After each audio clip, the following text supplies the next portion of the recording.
Filem dimulai dengan perbualan sekumpulan lelaki di sebuah kedai kopi. Menurut salah seorang daripada mereka, suatu ketika dulu kampung itu sering diganggu hantu. Terutamanya toyol yang suka mencuri duit orang kampung. Dikatakan bahawa toyol tersebut adalah belaan Pak Karim yang telah lama meninggal dunia dalam keadaan yang menggerunkan. Sekarang, kampung ni baru aman. Dulu, macam-macam hantu ada. Yang menyembah hantu tu, Pak Karim. Kaya orangnya. Tapi, duitnya tak berkat. Matinya, kau tahu, dahsyat.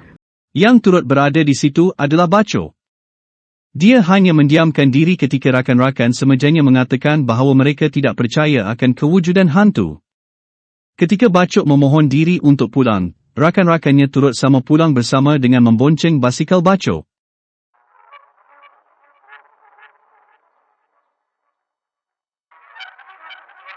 Mereka bertiga merasa seram di sepanjang perjalanan pulang. Perasaan seram yang teramat ditambah lagi dengan laluan malam yang gelap dan sunyi, menyebabkan basikal Bacok telah terlanggar sebatang dahan. Akibatnya mereka bertiga telah terjatuh ke tepi sebuah kawasan perkuburan lama yang berhantu. Menyedari akan hakikat tersebut, rakan-rakan Bacok pun segera berlari meninggalkan Bacok kesorangan.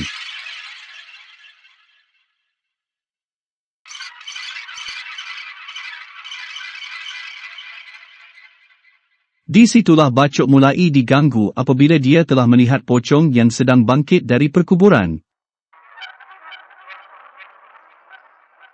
Pocong itu tiba-tiba menuju ke arahnya.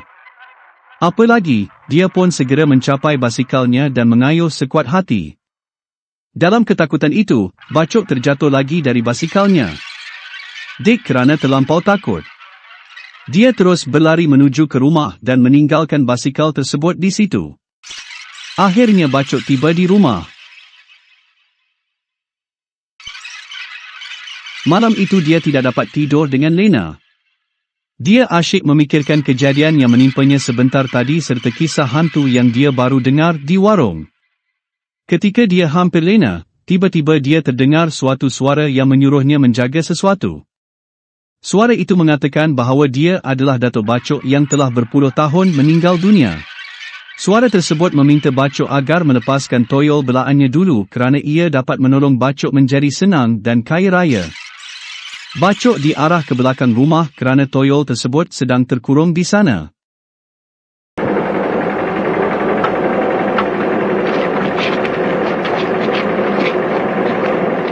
Baru sampai? Pukul berapa ni? Maafkan saya, Encik. Saya terlambat. Lambat? Orang macam kau minta gaji lebih? Perangai kau dah cukup. Bacok sebenarnya merupakan seorang miskin yang pemalas. Dia selalu lewat ke tempat kerja. Ini isteri Bacok, Munah dan adiknya Ani. Mereka bertiga tinggal bersama. Walaupun hanya bertiga namun mereka sering terputus bekalan makanan.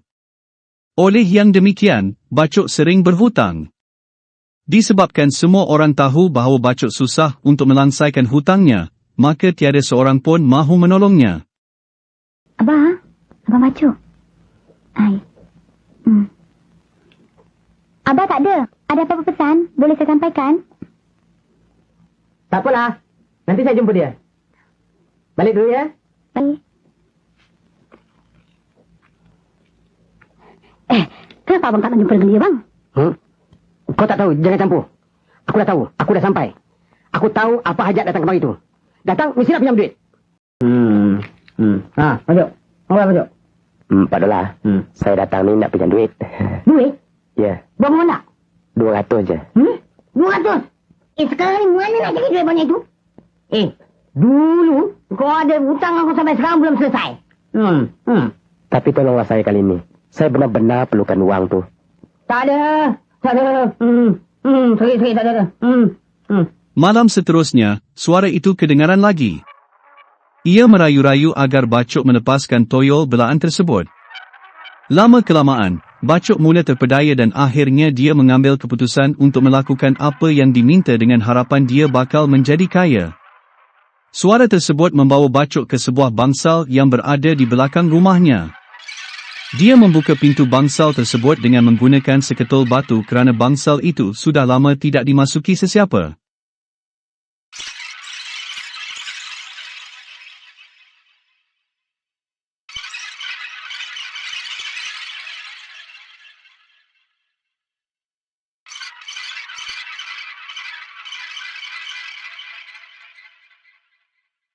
Tiba-tiba dia terdengar suara seorang budak kecil yang meminta supaya dilepaskan. Dengan menggunakan sebatan lilin dia mula mencari-cari dari mana suara itu datang. Akhirnya dia telah menemui sebuah peti besi lama.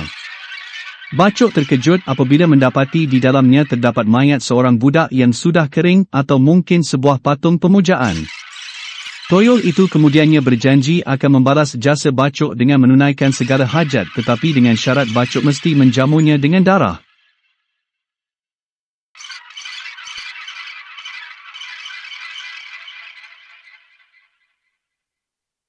Pada keesokan harinya, Bacok telah dimarahi oleh majikannya, orang kaya kerana lewat datang kerja. Saya datang semalam nak pinjam duit. Duit.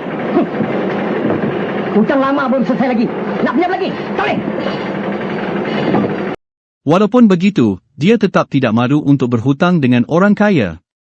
Orang kaya memarahinya kerana malas dan miskin. Bacok sangat marah kerana dihina sedemikian rupa. Malamnya, dia mendengar suara Toyol memanggil-manggil. Lantas, Bacok segera bangun dan menuju ke bangsal buruk itu. Di situ, Toyol telah meminta Bacok untuk menyediakan beberapa barang untuk memujanya. Maka keesokan harinya, awal-awal lagi Bacok telah ke kedai untuk membeli lilin, kemenyan dan tempat bara. Bagi kemenyan 20 sen, lilin 1 bungkus dan tempat bara.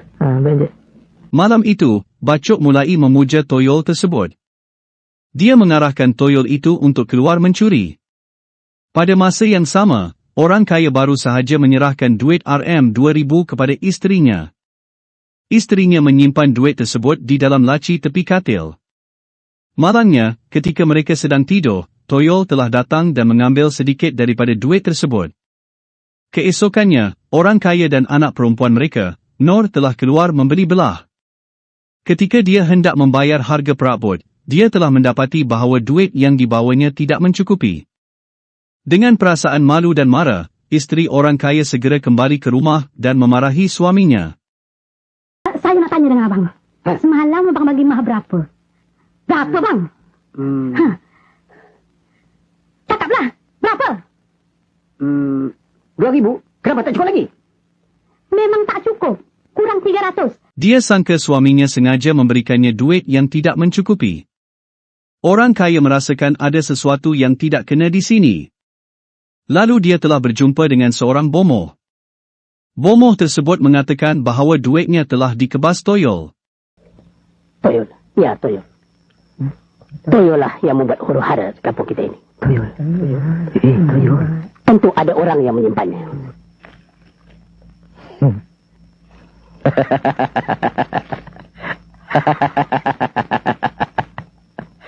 Terima kasih. Terima kasih. Besok engkau mesti ambil duit dekat rumah orang lain pula. Semenjak daripada itu, semakin lama semakin ramai penduduk kampung yang telah kehilangan duit. Malah, orang-orang susah juga turut sama kehilangan duit. Suatu hari, Bacok telah datang ke kedai Pak Dolah untuk membeli beras dan sardin. Ketika itu dia mendengar Pak Dolah mengatakan bahawa dia tidak percaya dengan kata-kata orang kampung berkenaan Toyol yang mencuri duit kerana duitnya sendiri tidak pernah dicuri walaupun dia hanya menyimpannya di rumah sahaja. Mana ada zaman moden ada lampu elektrik? Ada awang kenit? Entahnya bang. Pak Dolah, ada orang banyak hilang duit tahu tak? Impossible. Bodoh punya bos. Kau tengok duit aku ni berapa banyak. Beratus-ratus hari-hari macam ni. Tak ada pun simpan dalam peti. Tak ada pun hilang. Bagi berang 4 gantang, sardin 4 tin. Duitnya mana? Ini duit dia.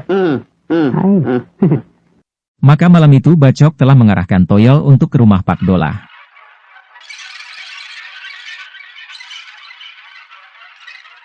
Ketika istri Pak Dolah masuk ke bilik tidur, dia melihat sepasang tangan berwarna hijau telah mencuri duit mereka.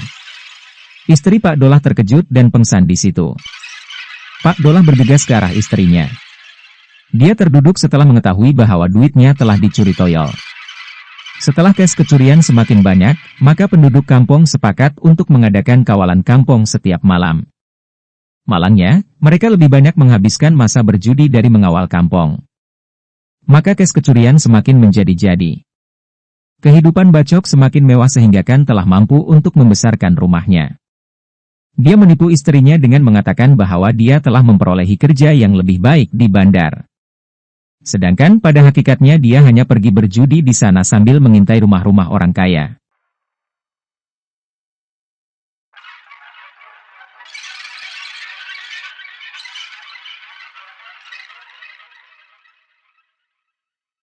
Pada masa yang sama, orang kampung mulai menerima tangkal dari Bomo.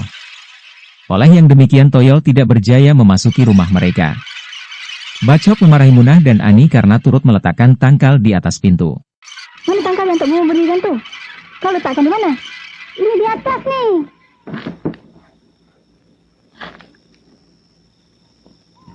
Aku tak mahu barang ni disimpan di sini. Mengarut je. Cari sangat yang bukan-bukan. Tapi... Diam! Sudah! Semua rumah di kampung itu sudah dipasang tangkal kecuali rumah Bacok. Jadi ia mula mengganggu istri dan adik ipar Bacok. Ia ingin menghisap darah mereka. Munah dan Ani sadar ada sesuatu yang menakutkan di rumah mereka namun, mereka tidak dapat berbuat apa-apa.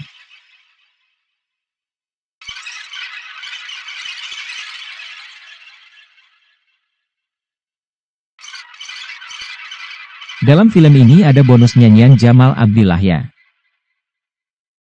Malam itu Toyol telah menyerang Bacok karena tidak menjamunya dengan darah. Rupanya makanan Toyol adalah darah dari jari kaki perempuan muda. Takut dengan apa yang telah dilakukan kepadanya maka Bacok menyuruh Toyol ke rumah orang kaya untuk menghisap darah dari jari kaki Nor. Malangnya, ketika itu juga Nor telah terjaga dan menjerit sekuat hati. Suami Nur terjaga dan lantas mengambil sehelai kain dari almari untuk menahan darah di kakinya.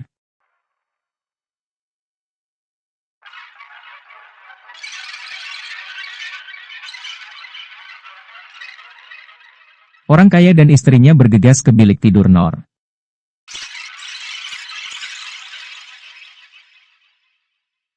Keesokan harinya orang kaya bersama ketua kampung berbincang untuk menangkap pemilik Toyol.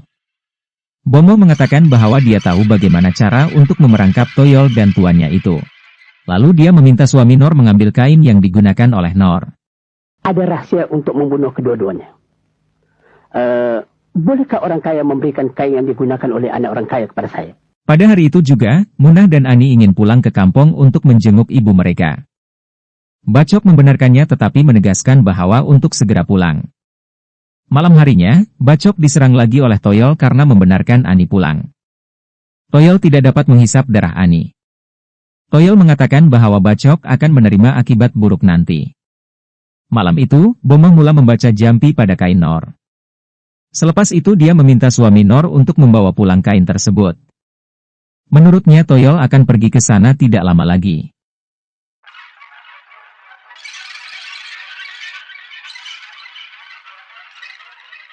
Tok Bomo membisikkan sesuatu pada telinga ketua kampung sebelum mereka bersurai. Ketua kampung meminta semua penduduk kampung berkumpul di rumah orang kaya, sementara itu dia, Bomo dan seorang lagi penduduk kampung menuju ke rumah Bacok.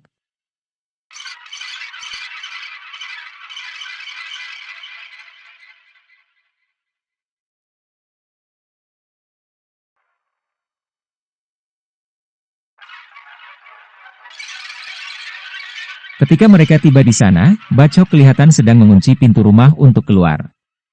Lalu mereka menyorok di belakang sebatang pokok besar. Setelah Bacok pergi, mereka bertiga pun bergegas ke pondok usang di belakang rumah.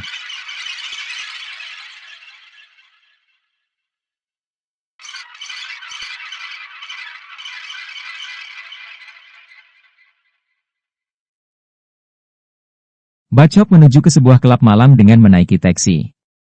Dia berpoya-poya di sana. "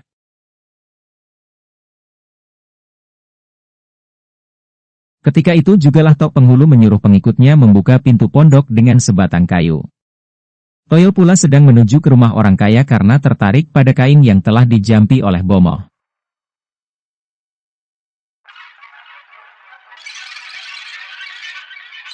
Di dalam pondok tersebut, mereka menemui jasad Toyol.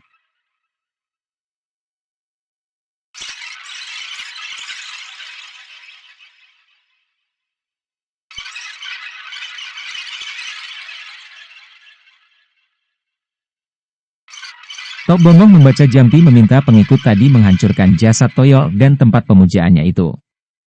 Kemudian, pondok itu telah dibakar.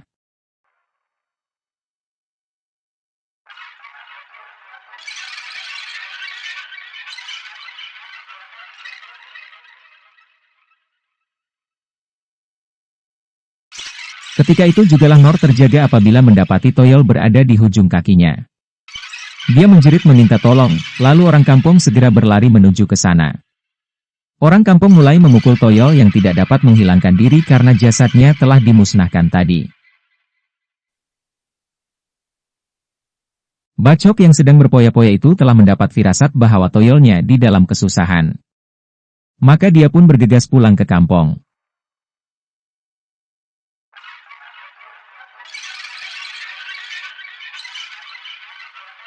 Dia menuju ke rumah orang kaya dan mendapati penduduk kampung sedang memukul Toyol.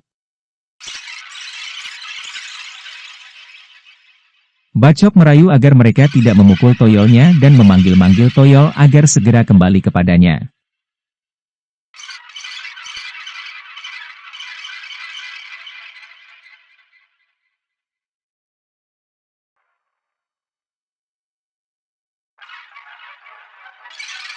Toyol pun melompat ke arah Bacok. Ketika itulah, Bomoh pun membaca jampi pada segelas air. Dia mencampak air tersebut ke arah Bacok dan Toyolnya. Di akhir film, kelihatan Bacok yang sudah musnah bersama Toyol belaannya. Mayatnya bertukar hitam dan akhirnya terbakar. Qalu inna lillahi wa inna ilaihi raji'un. Oleh itu janganlah kita bersubahat dengan hantu dan syaitan. Ia adalah syirik kepada Allah. Wa Allahu a'lam.